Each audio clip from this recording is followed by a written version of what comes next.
Well, yesterday I updated my Facebook app and today I noticed that the media tab was missing from my Facebook navigation bar. If you are experiencing the same issue, don't worry, you can get it back with these simple steps. First, tap on the three horizontal lines, that is menu button, and navigate to setting.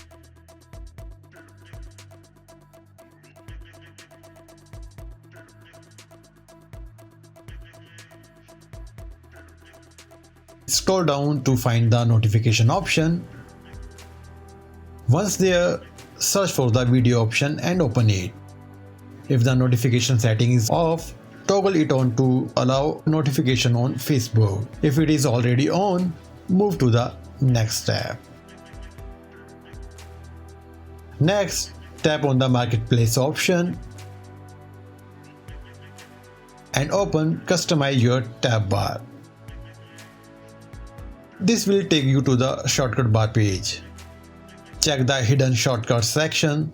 If the media tab is listed as hidden, tap on it and select the pin option. This will ensure the media tab stays visible on your navigation bar.